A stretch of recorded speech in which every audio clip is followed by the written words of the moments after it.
गीता भगवान की जय। कहते हैं गीता में कि सबसे बड़ी साधना हमारी है कि हम अपनी खुशी में ही खुश रहें। अपनी खुशी, दूसरों की खुशी, किसी भी की खुशी को देखकर खुश रहें। भगवान कहते हैं कि हमें किसी की खुश से कुछ चाहिए थोड़ी ना। भगवान तो ना किसी से दान लेते हैं, न दक्षिणा लेते हैं। जो कुछ हम चढ़ाते हैं उसको हम ही यूज़ करते हैं। ना दान, न दक्षिणा, न रुपया, न पैसा, कुछ नहीं लेते। बस वो तो केवल तुम्हारी श्रद्धा भाव देखते हैं क्या है। और अगर हमको भगवान खुश देखते हैं तो भगवान भी खुश रहते कि मेरा भक्त खुश है। और जब हम भगवान को के लिए सोचते हैं तो मेरा मन खुश रहता है कि हम भगवान के प्रवचन सुनते हैं, भगवान की पूजा करते हैं, हम खुश होते हैं। उधर भगवान भी मेरे लिए खुश होते हैं कि देखो भगवान भी मेरी खुशी में खुश हैं कि भक्त मेरे से खुश रहता है, उनको भी खुशी होती है। जब हम दुखी रहते हैं तो मेरा भगवान भी दुखी रहता है, जब मेरा भगवान दुखी रहता है तब हम दुखी रहते हैं। इसलिए सबसे बड़ी हमारी साधना है कि हम अपने को स्वयं खुश रखें, हमेशा खुश रहने की ही कोशिश करें। बस तुम अपने में इसको, पवित्रता को, अपने में खुशी को प्राप्त करते रहो। जब हम लोग कभी दुखी होते हैं, परेशान होते हैं तो हमारा गुरु, हमारा भगवान हमको सीख दे दे के, धक्के लगा लगा के खुश रखने की कोशिश करते हैं। हमारे गुरु को, हमारे भगवान को बड़ी करुणा होती है, बड़ी परेशानी होती है कि मेरा भक्त परेशान है। कभी कभी ऐसा भी होता है कि निराकार भी हमको धक्के लगाता है। कि वो निराकार हमको धक्के कैसे लगाता है कि हमारी गाड़ी खड़ी होती है, हमारी का मतलब हमारे परिवार में किसी गाड़ी खड़ी होती है और सर्दी के कारण वो गाड़ी रुक जाती है। तो क्या करते हैं, कई लोग मिलकर उसको धक्का मारते हैं। जब धक्का मारते हैं तो हमारी गाड़ी चल देती है। तो उसी तरह से निराकार प्रभु भी हमको धक्के मार मार के अच्छी रास्ता पकड़ा पकड़ा के, ठोकर लगा लगा के हमको चलाने की आगे कोशिश करता है।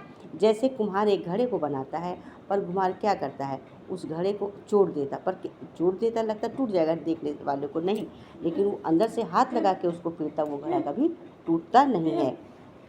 इसी तरह से कभी कभी हम स्वयं ईश्वर की ओर बढ़ते हैं और आगे बढ़ने की कोशिश करते हैं।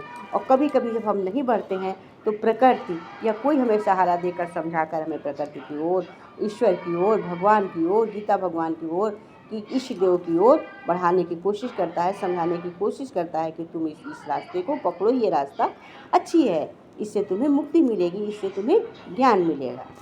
परंतु हम उस माया मोल में, घर के माया मोल में फंसे होते हैं, उससे हम हटने की मन नहीं करते हैं। परंतु परमात्मा हमें धक्के लगाता रहता है कि आगे बढ़ो, आगे बढ़ो, आगे बढ़ो। हम सोचते हैं कि अब हम इसमें जुड़ के क्या करें, अध्यात्म में जाके क्या करें, सत्संग में जाके क्या करें। हम चाहते थे कि हमारा ये ऐसा बना रहे, हमारे लिए ये अच्छा हो, हमारे लिए ये अच्छा हो, हमारे लिए ये चाहिए, हमें नहीं मिला है तो हम भगवान से क्यों मुड़ें, हम सत्संग में क्यों जाएं, हम क्यों भक्ति की तरफ रुझान करें, हमें तो मिला ही नहीं, हम तो कष्ट ही कष्ट झेल रहे हैं, हमें जो कुछ है वही अच्छा है, हम इसी में जी लेंगे, उसी माया मोह में फंसे रहते। मगर हमें ऐसा नहीं करना चाहिए। भगवान ने जो कुछ दिया है वो बहुत अच्छा है। अब हम भगवान की तरफ रुझान करें, अब हम कोई अच्छा कदम पकड़ें, अब हम कोई एक अच्छी रास्ता अपनाने की कोशिश करें। जो बचा हुआ शेष जीवन होता है उसको तो हम सफल बनाने की कोशिश करें। हमें प्रकृति अच्छा सिखाने की, अच्छा बताने की कोशिश करती है। जैसे मान लिया, हमें इस तरह से अध्यात्म आगे ले जाता है। मान लो किसी माँ का बच्चा, आग जल रही, उसको छूता है तो क्या माँ छूने देगी? नहीं छूने देगी। चक्कू उठाएगा, लगने का डर है, माँ उसको चक्कू नहीं लेने देगी कि चक्कू से तेरा हाथ कट जाएगा। कोई जहरीली वस्तु छूने से मना करती कि तेरा हाथ कट, तुझे नुकसान कर जाएगी। तो उसी तरह से गुरु भी उसको, अपने भक्त को रास्ता बताता है। भगवान अपने भक्त को रास्ता बताते हैं। जैसे हम अपने बच्चे को बताते हैं, हम अपना बच्चा समझते हैं माध्यम बन के, भगवान ने हमें माध्यम बनाया है बच्चे का, वैसे भगवान हमारे माता पिता हैं। और तो वो भी तो हमें बचाते हैं कि इस रास्ते से नहीं, इस रास्ते से गुजरो। जैसे हमारा कोई काम कभी होते होते, बनते बनते रुक जाता है, तब हम सोचते हैं कि हे भगवान, तुमने ये मेरा कार्य पूरा नहीं किया। हमें ऐसा नहीं सोचना चाहिए। वो काम बनते बनते रुक इसलिए जाता है कि उसका अभी काम होने का वक्त नहीं है, या कोई काम उससे भी अच्छा होना है जो तुम इस चीज़ का अनुभव कर सको कि ये काम मेरा नहीं हुआ। जब उससे अच्छा काम होता है तब तुम्हें लगता है कि भगवान जो करता है वो अच्छा करता है। इसलिए भगवान जो जिस समय करता है, हमें उसी चीज़ में हमेशा खुश रहना चाहिए। कभी उसी काम को करते समय नहीं सोचना चाहिए कि ये मेरा काम नहीं हुआ, क्या पता उससे अच्छा होने वाला हो, या मेरे लिए वो काम नहीं बना है, कभी ये सोचना चाहिए, क्योंकि जब तक वक्त नहीं आता है, हमारा टाइम नहीं होता है उस कार्य का होने का, तब तक वो मेरा कार्य नहीं होता। हमें किसी कार्य के लिए पछतावा नहीं करना चाहिए कि मेरा ये काम नहीं हुआ, मेरा ये काम नहीं हुआ। हमें कभी ऐसा नहीं सोचना चाहिए। हमेशा हमें भगवान की शरण में रहते हुए, भगवान की भजन में करते हुए सोचना चाहिए, हे प्रभु, हे ईश्वर, हे गुरु, जो आप करते हो वो सबसे अच्छा है। क्योंकि जिज्ञासु को हमेशा कोई ना कोई चीज़ प्राप्त करने की ही इच्छा रहती है, और ब्रह्मज्ञानी को कभी प्राप्त करने की इच्छा नहीं होती है। हमेशा उसको ये इच्छा होती है कि मैं क्या दूँ, क्या दूँ, क्या दूँ ब्रह्मज्ञानी। और जिज्ञासु व्यक्ति को हमेशा पाने की चेष्टा, इच्छा बनी रहती है। तो आज के समय में तो कोई ब्रह्मज्ञानी तो है ही नहीं ज़्यादातर। हम ज़्यादातर जिज्ञासु लोग ही होते हैं जिन्हें पाने की ही कोशिश लगी रहती है। परंतु जिसको ब्रह्म का ज्ञान होता है, वो कभी ये चेष्टा नहीं करता है किसी ईश्वर से, गुरु से, कभी कोई शिकवा शिकायत नहीं करता है कि हमें ये नहीं दिया, हमें ये नहीं दिया, या हमें ये चाहिए। उसे ये मालूम है कि ब्रह्म ने, देवता ने हमारे लिए जो चीज़ बनाई होगी वो हमें समय से अवश्य प्राप्त हो जाएगी। ब्रह्मज्ञानी को अगर एक आशा होती है तो केवल ब्रह्म तक पहुँचने की जिज्ञासा बनी। ब्रह्मज्ञानी को जिज्ञासा किस चीज़ की होती है? केवल ब्रह्म तक पहुँचने की जिज्ञासा हमेशा बनी रहती है।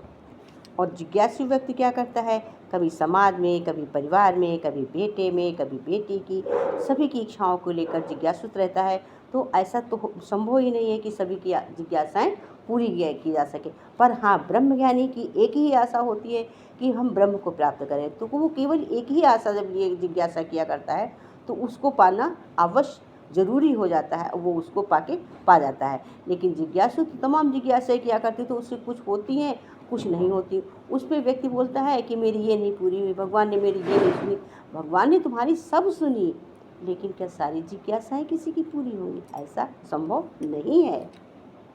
फिर क्या होता है, जब हमारी हमसे नहीं हम पूरी कर पाते जिज्ञासाएं, तो हम कहते हैं कि अब हम आपके ऊपर छोड़ देते, भगवान जैसा चाहो वैसा करो। जब तुम मेरी कोई पूरी ही नहीं करते हो कोई बात, तो मैं क्या करूं? अब तुम्हारी ही रज़ा पे मैं खुश हूँ, जो चाहो वो करो।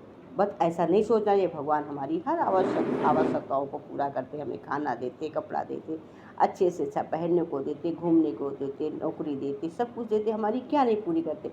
लेकिन जितनी विलासिता की आवश्यकता है सोचते रहते, क्या इतनी जिज्ञासाएं पूरी करना अच्छी बात है?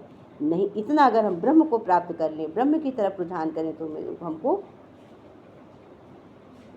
ब्रह्म ज्ञान लेने से हमें सारी जिज्ञासाएं ही पूरी हो जाएंगी। एक ही चीज़ में सारी आशाएं, जिज्ञासाएं पूरी हो जाती हैं। भगवान से हमेशा ये कहना चाहिए कि भगवान, ये पतंग हमारी है, डोर आपकी है, आप जैसे चाहो इससे उड़ाओ चलाओ। और भगवान, जो आप मेरे लिए उचित हो वही करो, मैं नहीं जानता, आप जो मेरे लिए ज़रूरी हो वही करिए। मांझी मेरी डोर आपकी, जैसे चाहो वैसे चलाओ, वैसे उड़ाओ। तो भगवान हमारी हर एक जो हमारे लिए आवश्यक होगा वो अवश्य पूरी करते हैं। जैसे एक माँ अपने बच्चे के लिए सोच सकती है कि कैसे हमें भाई इसको बड़ा करना है, पालना है, क्या पहनाना है, क्या खिलाना है, कैसे कैसे इसकी परवरिश करनी है, फिर इसे किस स्कूल में हमें इसे दाखिला दिलाना है, अब हमें इसे कहाँ एडमिशन दिलाना है, अब इसे हमें कहाँ ट्रेनिंग करवाना है, अब इसे कहाँ हमें जॉब दिलाना है। तो क्योंकि वो मेरा बच्चा, हम अपने बच्चे के लिए सोच सकते हैं, तो भगवान के हम बच्चे हैं, तो क्या भगवान हमारे लिए नहीं सोचेंगे कि मेरे लिए क्या उचित है, क्या अनुचित है? जैसे हम अपने बच्चे के लिए सोचते हैं, तो हम तो केवल माध्यम हैं, और वो भी भगवान का बच्चा है, मैं भी भगवान के बच्चे हूँ, तो क्या भगवान मेरे लिए नहीं करेंगे? इसलिए हमें हमेशा भगवान पे ही भरोसा करना चाहिए, भगवान को ही अपनी डोर देनी चाहिए। परंतु ये तभी हो सकता है जब हमको अपने भगवान पे, अपने इष्ट पे, अपने गुरु पे पूरी श्रद्धा और पूरा विश्वास होगा, तभी हम ऐसा कर सकते हैं। जैसे मछली पानी में रहकर, मछली के चारों तरफ पानी होता है, परंतु मछली प्यासी रहती है, मछली पानी नहीं पी पाती है। उसी तरह से अगर जिज्ञासु व्यक्ति जिज्ञासा ही रखता रहेगा, ब्रह्मज्ञानी नहीं होगा, तो ब्रह्म को प्राप्त नहीं कर सकता। और जो ब्रह्म ज्ञानी होता है, जिसको ये ज्ञान हो गया कि हमें सत्संग से, हमें इष्ट से क्या प्राप्त होता है, तो फिर उसकी कोई जिज्ञासा ही नहीं रहती, उसका कोई शिकवा शिकायत ही नहीं रहता है, और वो पानी का घूंट पी लेती है खुद। फिर वो, उसके अंदर कोई कामना नहीं, वो ईश्वर रूपी, प्रभु रूपी अमृत पान उसके मुख में स्वयं चला जाता है, या वो प्रभु की प्राप्ति की ओर खुद बढ़ता चला जाता है। उसकी कोई अलग से इच्छा, कामना, जिज्ञासा उत्पन्न ही नहीं होती है जो ब्रह्मज्ञानी होता है। कहते गुरु जैसा, भगवान जैसी प्रीत करने वाला कोई नहीं है। संसार की प्रीत अलग होती है और हमारे भगवान की, हमारे इष्ट की, हमारे गुरु की प्रीत सबसे अलग निराली ही होती है। उसके बराबर हमें कोई प्रीत नहीं कर सकता। संसारिक सुख तो ये होता है, जैसे हम माँ बाप के साथ रहते हैं तो माँ बाप हमें अच्छा पढ़ाता है, लिखाता है, अच्छे कपड़े देता है, तो हम समझते हैं कि हमारा माँ बाप, हमारे पेरेंट्स बहुत अच्छे हैं। हमारी शादी होती है, पति के साथ रहते हैं, बढ़िया घर, बढ़िया घुमाना फिराना, बढ़िया कपड़े, बढ़िया ऐशो आराम से रखता, तो हम समझते हैं कि हमारा आदमी बहुत अच्छा, हमारा पति बहुत अच्छा। परंतु वो हमें केवल शारीरिक सुख ही देता है, उससे हमें केवल शारीरिक सुख की प्राप्ति ही होती है, वो प्रत्यक्ष सुख होता है। परंतु जो प्रभु का है, गुरु का है, वो अप्रत्यक्ष है, दिखता तो नहीं है, परंतु ये सुख परमानेंट सुख कहलाता है। जो सत्संग से हमें सुख मिलता है, जो गीता भगवान से हमें सुख मिलता है, जो भगवान की आराधना करने से हमें सुख मिलता है, ये सुख हमारा परमानेंट सुख कहलाता है। इसको हम ये सुख परमानेंट सुख होता है और वो सिर्फ क्षणभंगुर होता, आज है कल नहीं है। और ये सुख जो हमको मिलता है, सारे सुख हमारे लोग बांट सकते हैं, हिस्सा लगा सकते हैं, पर ईश्वर द्वारा प्रदत्त सुख की हमारी कोई हिस्सा नहीं लगा। जो भगवान हमें देता है, जो ईश्वर की आराधना करने से, सत्संग करने से जो अपने शरीर में हम पाते हैं, उसको कोई बांट नहीं सकता है। जितना हम बैंक बैलेंस करते हैं, बैंक में जोड़ते हैं, ज़िंदगी भर जमा करते हैं, उसको तो हम छोड़ के चले जाते, चाहे जो कोई चाहे जैसे ले, चाहे रुपया हमने ना खर्चा किया हो। परंतु ये कमाई जो हम करते हैं, सत्संग से करते हैं, प्रभु से जो हम कमाई करते हैं, भगवान से जो हम कमाई करते हैं, इस कमाई को हम, इस खाते को हम अपने साथ ले जाते हैं और जहाँ पे बंद करके जाते हैं, वहीं पे मेरा ये किताब फिर खुलती है। इसको मेरे कोई हिस्सा नहीं लगा सकता, ये मेरा अप्रत्यक्ष कमाई है। चाहे जितना सुख, चाहे जितना आनंद मिल जाए, पर वो सुख आनंद नहीं कहलाता है, क्योंकि ये क्षणभंगुर हैं। पर ज्ञानी व्यक्ति के पास 1 रुपया भी नहीं होता है, तो भी उसके पास इतना धन समझो, या इतना वो आनंद में रहता है, इतना आनंद में रहता है कि मेरे पास बहुत कुछ है कि उसको उसके सुख को किसी से बखान भी नहीं किया जा सकता, क्योंकि उसका दिल डोलायमान नहीं होता है कि मेरा हाय ऐसा धन कहीं चला जाएगा, मेरा परिवार कहीं चला जाएगा, क्योंकि उसको किसी से कोई शिकवा शिकायत है ही नहीं, तो उसका जाएगा कहाँ क्या, उसका कुछ जाने वाला ही नहीं है। जो है उसके पास है, जो मिला उसको वो लेके ही जाएगा। वो उसका क्षणभंगुर नहीं, वो उसका वास्तविक सुख है, वो उसकी वास्तविक धरोहर है, वो की वास्तविक संपत्ति है। जिसके पास संपत्ति की धरोहर है, वो सब यहीं छोड़ जाएगा, चाहे वह दगाखोरी करके, चाहे बेईमानी करके, चाहे ईमानदारी से, जैसे भी जोड़ा है वो उसको यहीं छोड़ के जाएगा। जैसे हम कितनी पैसा खर्चा करते, कितनी शक्ति, कितना परेशान हो जाते हैं। घर जब हमें बनवाना होता है तो कित मिस्त्री को जाओ, सीमेंट लाओ, ईंटा लाओ, मोरंग लाओ, बालू लाओ, लेबर रोज लेने जाओ, बड़ी उसकी तराई करो, बड़ी मुश्किल से घर बनवाओ, फिर उसको प्लास्टर करवाओ, उसकी रंगाई पोताई करवाओ, फिर उसके बाद घर में टीवी, फ्रिज, कूलर, एसी, सारी व्यवस्थाएं करो। करते करते कितना टाइम बीत जाता है, कितना हम थक जाते हैं, परंतु अंत समय हम उसको लेके भी नहीं जाते। जो इतनी मेहनत से उसको हम तैयार करते हैं, हम उसको लेके भी नहीं जाते, वो भी हमारा सब यहीं रह जाता है। कुछ भी बना ले, चाहे जितने महले 2 महले बना ले, चाहे जितने पैसे जोड़ लें, लेकिन जब हम आते हैं तो मुट्ठी बांध के आते हैं कि हमें लेना है। जब जाते हैं तो हम हाथ खोल के ही जाते हैं, हम कोई चीज़ लेके नहीं जाते हैं। इसी को कहते हैं कि ये ब्रह्म ज्ञान में के अंदर क्या है। अब इस स्थिति में ये होता है, जिसके बाल बच्चे होते हैं तो वो सोचता है हमने इतना बनाया, चलो मेरे बाल बच्चे यूज़ करेंगे। अब जिसके बाल बच्चे भी नहीं, वो क्या सोचेगा। जैसे भागवत में है, आत्मदेव, उसकी पत्नी थी धुंधली, उसके कोई संतान नहीं थी, तो वो एक संत के पास गए। लोगों ने कहा कि संत महात्मा के पास जाओ तो तुम्हें संतान होगी, तो वो एक संत महात्मा के पास गई, संतान होनी चाहिए। तो उस संत ने उसको एक फल दे दिया। तो महात्मा ने आत्मदेव ब्राह्मण को एक फल दिया कि ये तुम अपनी पत्नी को खिला दो और तुम्हारी पत्नी को पुत्र होगा। तो वो लेके उस फल को आया, पत्नी को दिया और पत्नी ने फल को तो खा लिया, परंतु वो सोचने लगी कि मैं कष्ट तो झेलना नहीं चाहती हूँ। उसने क्या किया, सोचा कि वो आत्मदेव सोचे ये फल खा लिया, और उसकी बीवी ने सोचा कि ये फल जो मैं खाऊंगी तो बच्चा होगा घर में, तो मुझे तकलीफ सहनी पड़ेगी, मैं नहीं खाऊंगी। उसने क्या किया, उसने चुपके से उस फल को फेंक दिया, और आत्मदेव समझे कि ये खा ली, उस फल को उसने चुपके से अलग फेंक दिया। उस फल को एक गाय ने खा लिया, और ये अपने पति से आत्मदेव से बोली कि मैं जा रही हूँ अपनी बहन के यहाँ, वहीं बच्चा होगा, क्योंकि उसकी बहन को बच्चा होने वाला था। और यही सोच के यहाँ से चली गई। उसने सोचा बिना कष्ट के, बिना तकलीफ से अपनी बहन का बेटा मैं यहाँ ले आऊँगी और इसको बोलूँगी कि ये मेरा बेटा है। और वो वहाँ से अपना उसका बहन का बेटा लेकर यहाँ आई, पहुँची। उसी दिन संजोग से उस गाय को भी बेटा हो गया।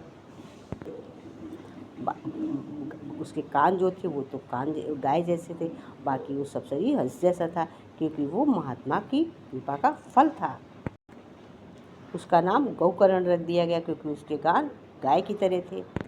उसके पति ने सोचा, आत्मदेव ने, कि इतने दिन बाद अब बेटा लेके आई है तो इसका नाम यही रख ले। उसने अपनी पत्नी से कहा, इसका नाम अब तुम ही रख लो। उसने उसका नाम धुंधकाली रख दिया। बोली, मैं इसका नाम धुंधकाली रखूँगी। उसने कहा, धुंधली तुम्हारा नाम है तो बुंदली तुम्हारी बुद्धि भी है। ब्राह्मण तो आत्मदेव कह रहे हैं कि ब्राह्मण है, उसका नाम है, और धुंधली अपने बच्चे को रखी धुंधकाली। कह रही तुम्हारी बुद्धि भी धुंध है, तुम्हारा धुंधली नाम है।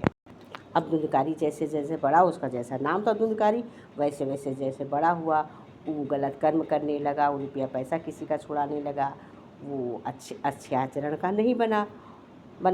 धुंधकारी तो अन्याय करने लगा, किसी के पैसे लूटे, किसी का सामान चुराए, कभी माँ को मारे, कभी बाप को मारे। और उधर गौकर्ण बेचारा वो सीधा साधा था। अब इधर ये धुंधकाली का 5-5 6-6 वैश्याओं के साथ हो गया। अब इसकी हालत, उन वैश्याओं ने क्या किया, धुंधकाली के सर में मुख में अंगारे भर दिए, अंगारे भर के मार डाला। अब ये मर गया। अब ये प्रेत बन के घूमने लगा धुंधकाली। जब वो प्रेत बन के घूमने लगा तो गौकर्ण से बोला कि गौकर्ण भैया, अब तुम हमारी मुक्ति करो। फिर गौकर्ण ने बैठ के जो ज्ञान सुनाया धुंधकाली को, उसी को भागवत बोला गया। जो ज्ञान सुनाया था गौकर्ण ने धुंधकाली को, उसी को हम भागवत कहते हैं। तो ये कहते हैं कि जो गौकर्ण है वो ऋषि के प्रसाद का फल है, ऋषि मुनि के प्रसाद का फल है। ये गाय को हमेशा गौ माता ही कहते हैं। गुरु जो या ईश्वर जो तुमको बेटा देता है वो गौकर्ण होता है, और जो संसार देता है वो धुंधकाली। इसलिए गुरु की महिमा सर्वोपर है। गुरु सबसे ऊपर माना जाता है कि गुरु हमारा सर्वश्रेष्ठ है। कहते हैं मन ही हमारा अच्छा है, मन ही हमारा खराब है, क्योंकि सारे दिन हमारे साथ कौन रहता है, हमारा मन रहता है। वही हमें अच्छी और गलत रास्ताओं का सुझाव देता रहता है कि हम अच्छी रास्ता पे चले कि खराब रास्ता पे चले, अब हम क्या करें, अब हम क्या ना करें, अब हम यहाँ जाएं, अब हम यहाँ जाएं, अब हम सत्संग जाएं कि अब हम कुमार्ग पर जाएं, कि हम काम करें कि हम झूठ बोलें।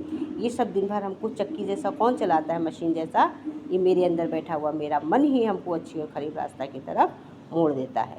मेरा मन ही ऐसा आंधला और परदेशी होता है जो हमें गड्ढे पे गिराता है, और मेरा मन ही ऐसा सूर्य की तरह चमकता हुआ होता है जो हमें ज्ञान सिखाकर ब्रह्म की ओर अग्रसर करता है। मेरा मन ही हमको गिराता है और मेरा मन ही हमको ऊपर उठा देता है। मैं सारी क्रिया मेरे मन से ही होती है। मेरा मन जैसा कहता है वैसा हम संग कर लेते हैं।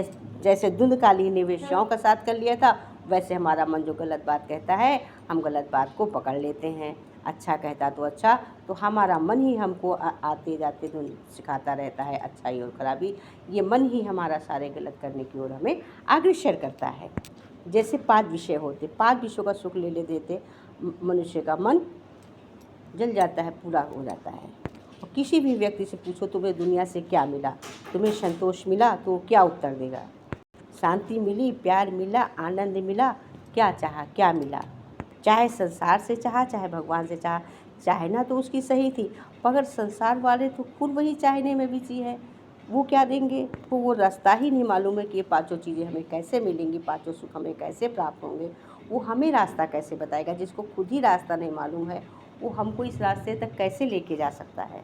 इसी से गुरु कहते हैं, गुरु नानक साहब ने भी कहा है कि जिसने रास्ता देखा है उस पे बलिहारी जाओ, उसकी शरण में जाओ, वो तुम्हें रास्ता ज़रूर दिखाएगा, अवश्य दिखाएगा। जो तुम्हें जानकार मिल जाए उसकी शरण में जाओ, वो तुम्हें रास्ता को ज़रूर क्रॉस कराएगा। वो तुम्हारा गुरु बन के तुम्हारी रास्ता को अवश्य पार करेगा। जैसे आदमी कार से दूर पहुंच जाता है, वैसे वो अपने तुमको पार लगाएगा। कहते हैं कि अगर कोई जानकार मिल जाता है, गुरु मिल जाता है, तो आप उसकी शरण में ज़रूर जाइए। जैसे लोग कार से पहुँचते हैं वैसे वो अपने ज्ञान से तुमको पार ज़रूर लगाएगा, तुम्हारी नाव को पार लगाकर तुमको वहाँ तक ज़रूर पहुँचाएगा सफ़र। और उसकी ज्ञान रूपी कार में तुम चुपचाप बैठ जाओ, वही कार तुमको तुम्हारे इष्ट तक, तुम्हारे मुकाम तक, गुरु रूपी कार्य जिस कार से तुम पूछने निकले हो उसकी कार में बैठो, वो तुमको तुम्हारे मुकाम तक अवश्य पहुंचा देगी। अनजान व्यक्ति, अनजान रिक्शा, अनजान गाड़ी से हम चलेंगे, उसको खुद रास्ता नहीं मालूम, हम इधर बताएंगे उधर बताएंगे, वो हमें उस मुकाम तक पहुंचा ही नहीं पाएगा। हो सकता सुबह से शाम हो जाए, हमको ना पहुंचाए। अगर जानकार है, गुरु है, जानकार की गाड़ी है तो आप उसमें अंधे बनकर बैठ जाओ, वो तुमको तुम्हारे मुकाम तक, तुम्हारे स्थान तक अवश्य पहुंचाएगा। समझो या गुरु है, आप उसका साथ जरूर पकड़ लो। और जो गुरु का बन जाता है वो मंजिल तक पहुंच जाता है। परंतु कुछ ऐसे सद्गुरु भी होते हैं, जो सतगुरु से जुड़ जाता है वो जीवन भर आनंद पाता है। सतगुरु का बनने में तो कुछ भी नहीं करना, कोई जप तप योग साधना पूजा कुछ करना ही नहीं है। सतगुरु से जुड़ने पर बस तुम उसके हो जाओ और गुरु से कहो कि बस आप मेरे हो जाओ, यही मेरे जीवन की नैया का उद्धार है, यही मेरा सत्कार है। और सच्चा गुरु, सच्चा सद्गुरु शिष्य से बोलता, मुझे अन्न धन दौलत मकान रुपया पैसा कपड़े लत्ते आपसे कुछ नहीं चाहिए।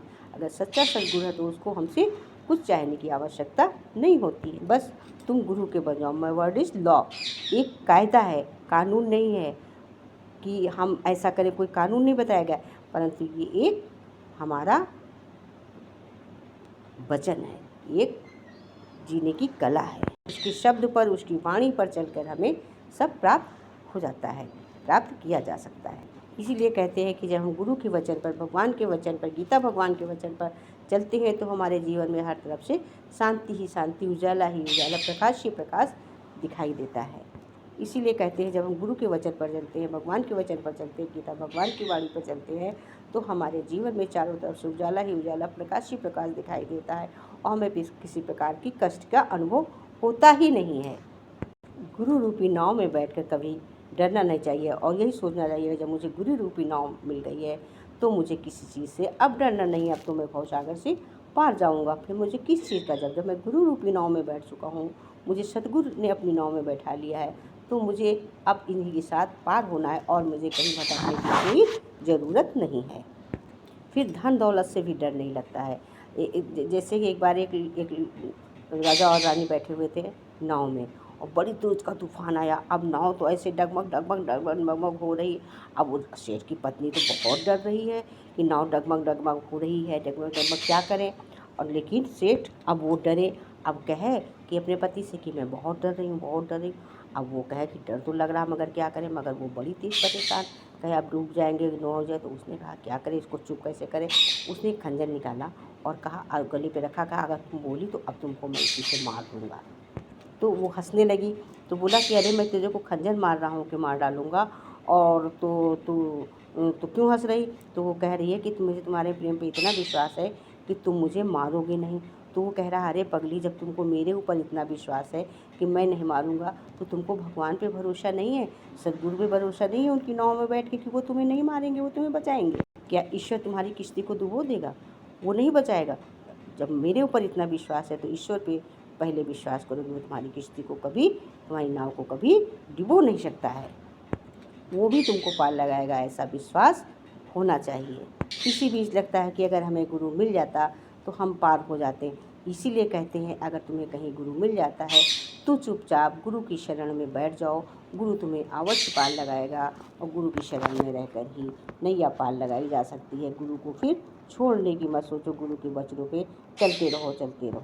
पर जब हमें गीता भगवान जैसा ज्ञान मिल जाता है जो हर तरह से मुक्ति दिलाता है, तो अब हमें डरने की क्या ज़रूरत। फिर हम उसको क्यों छोड़ें, फिर हम हमेशा उसके साथ जुड़े ही रहें। हमें किस से डरने की ज़रूरत, हमें अब किसी से डरने की कोई ज़रूरत नहीं है। गीता भगवान को प्राप्त करके हमें उन्हीं के रास्ते पर चलना चाहिए। निर्भय होए भजो भगवाना। जब निर्भय होते हैं तब हमें भगवान का भजन करने में ज़्यादा आनंद आता। बिना निर्भय के डर डुबुक से हम भगवान का भजन करने में मन नहीं लगता है। और जब निर्भय होकर हम भजन करते हैं तो हमें भजन करने में भी आनंद आता है। इसलिए कहते हैं कि भजन को हमेशा निर्भय होकर ही करना चाहिए, तभी हमको उसको आनंद की अनुभूति होती है। जैसे हम सत्संग में जाते हैं, 2 घंटे भी बैठते हैं, तो वहाँ पे हमें जो भी सुनते हैं उसमें बहुत आनंद आता है। जो भजन हम घर में गाते हैं वो भजन वहाँ सुनते हैं तो हमें कितना आनंद आता है। या उतनी देर हम कितने खुश रहते हैं, हमें किसी चीज़ की याद नहीं आती। क्यों? उस समय हम निर्भय होते हैं। और अगर घर में रह के हम पूजा करते हैं तो हम निर्भय नहीं होते, हमें उतनी पूजा शांति घर के अंदर नहीं प्राप्त होती। इसीलिए सत्संग बनाया गया है कि कम से कम उतनी देर आदमी निर्भय होकर पूजा भजन करे और अपने जीवन को सार्थक बना सके। संसार से चाह न रखकर केवल इष्ट से, केवल गुरु से, केवल भगवान से, गीता भगवान से एक से ही प्यार रखो, एक से ही चाह रखो। तुम्हारा कोई दुनिया में कोई कुछ बिगाड़ नहीं सकता, नुकसान नहीं कर सकता, तुम्हारा कोई अहित नहीं कर सकता, तुम्हारा हित ही हित होता चला जाएगा, तुम्हारा अच्छा ही अच्छा होता चला जाएगा। तुम्हारे लिए कोई तुमको कोई नुकसान नहीं पहुंचा सकता। अब सबको ये लगता है कि क्यों इतनी गुरु की वाणी सुनाई जाती है, या क्यों गुरु मेरे पीछे पड़ता है कि मेरे से जुड़ जाओ। ऐसा नहीं है। गुरु तुमको बचाना चाहता है, गुरु तुमको संभालना चाहता है, गुरु तुमको ये अच्छा बनाना चाहता है। इसलिए गुरु तुमको अग्रसर करता है कि तुम मेरी शरण में आओ।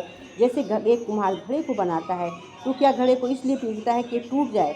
जो जिस समय ऊपर से पीटता है उस समय अंदर की तरफ वो हाथ लगाए होता है, सुराही में अंदर हाथ लगाए होता है कि मेरी ये सुराही टूटे ना, क्योंकि उसी से उसकी इनकम है, उसी से उसका भरण पोषण है, उसी से उसका भला है। तो गुरु क्यों तुम्हारा बुरा चाहेगा? गुरु क्यों तुमको बुलाता है? क्योंकि तुमको वो बनाना चाहता है, तुमको एक लायक बनाना चाहता है, तुमको एक इंसान बनाना चाहता है, तुम्हारी मुक्ति करना चाहता है, तुम्हारे जीवन को सुधारना चाहता है, तुम्हें अच्छी राह दिखाना चाहता है, तुम्हारे जीवन को सफल बनाना चाहता है। हमारे जीवन को सफल बनाने के लिए गुरु हमको अपनी ओर अग्रसित करता है, या अपनी ओर बुलाता है, अपनी ओर खींचता है, या मेरी पतंग की डोर अपने हाथ में लेता है। जब गुरु मेरी डोर अपने हाथ में ले लो तब समझो मेरा जीवन अब सार्थक हो गया है। अब गुरु क्यों करता है ऐसा? क्योंकि गुरु को मालूम है बेटे का, बेटी का, आदमी का, पत्नी का, भाई का, बहन का, पिता का, माँ का, सबका साथ छूटने वाला है। रुपया का, पैसे का, ये सारे साथ तो छूटने वाले, एक दिन छूट के चले जाएंगे। पर साथ में कौन जाएगा? गुरु द्वारा दिया गया ज्ञान, सत्संग से मिला हुआ ज्ञान, ये साथ में जाता है, इसको कोई छोड़ के नहीं जाता। इसलिए गुरु अपनी ओर आग्रसित करता है। रुपया, पैसा, धन दौलत, भाई बहन, सभी का ज्ञान, सभी का साथ यही छूट जाता है, सारी धरोहर यही छूट जाती है। पर गुरु द्वारा प्रदत्त ज्ञान, गुरु द्वारा प्राप्त किया हुआ ज्ञान, गुरु द्वारा मिला हुआ ज्ञान हमारे साथ जाता है, वही हमारी नैया को पार लगाता है। इसीलिए गुरु हमें अपनी ओर खींचता है, आकर्षित करता है, अपने ओर हमें रुझान देता है कि तुम मेरी शरण में आओ और तुम्हारी मुक्ति इसी में है।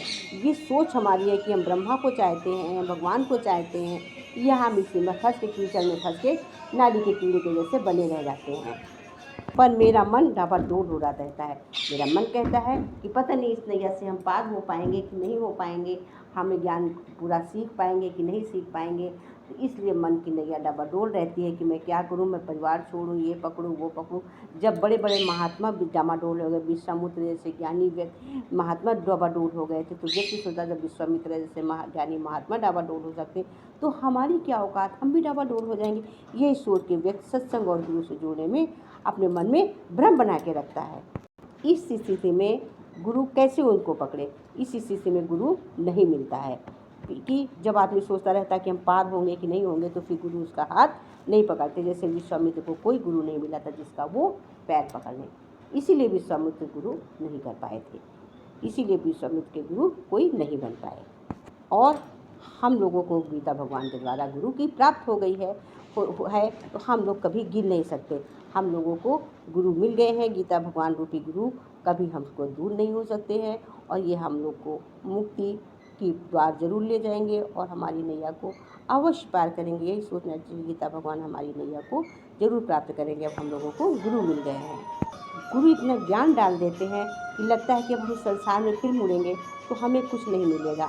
अब हमारे लिए सबसे अच्छा, सबसे मीठा गुरु ज्ञान है। गुरु ज्ञान से बढ़ के हमारे लिए अब कुछ नहीं है। इसलिए व्यक्ति गुरु ज्ञान में मस्त हो जाता है तो उसे ब्रह्म की प्राप्ति होती है। भगवान की महिमा के सामने कोई की महिमा नहीं चलती है। और कहते हैं गुरु गोविंद उखड़े काके लागू पाए। गुरु को तो सदैव से ब्रह्म से ही ऊपर माना गया, इसलिए गुरु हमारा सर्वोपरि है। गुरु की महिमा सर्वोपरि है।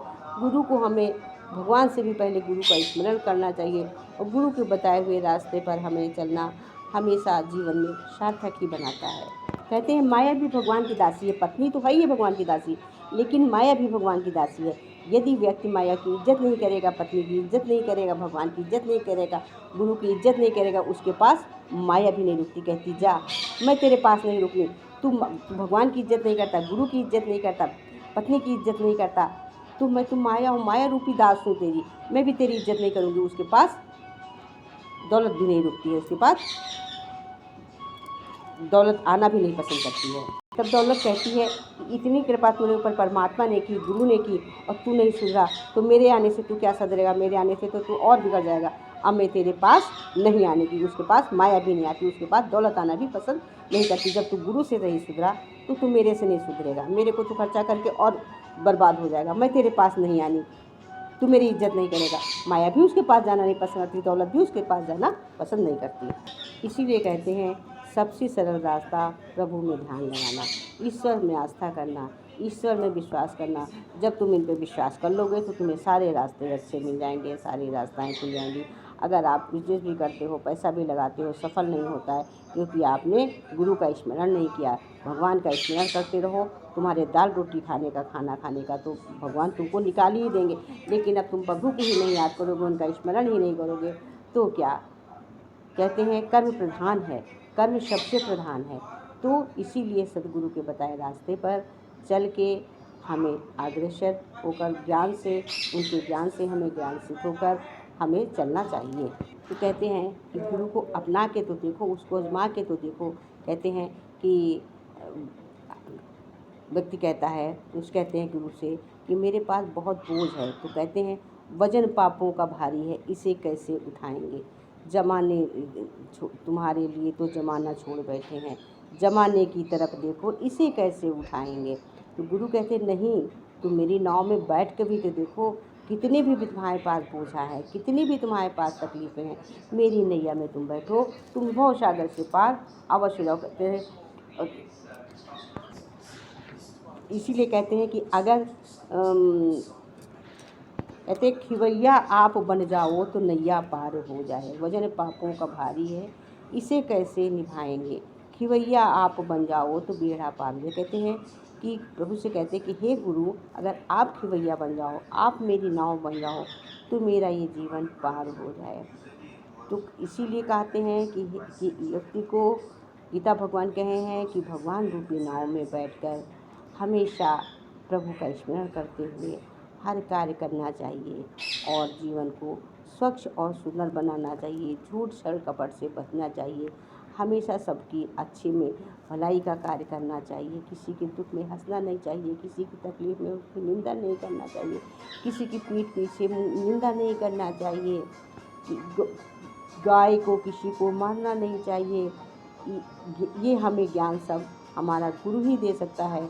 हमें गुरु, हमारे गुरु के अलावा ये ज्ञान हमें और कहीं से नहीं प्राप्त होता, क्योंकि गुरु तो हमारे भगवान से भगवान को तो हमने देखा ही नहीं है।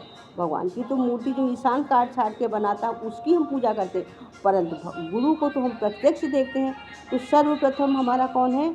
सर्वप्रथम भगवान हमारा गुरु है। इसलिए गुरु हमारी सबसे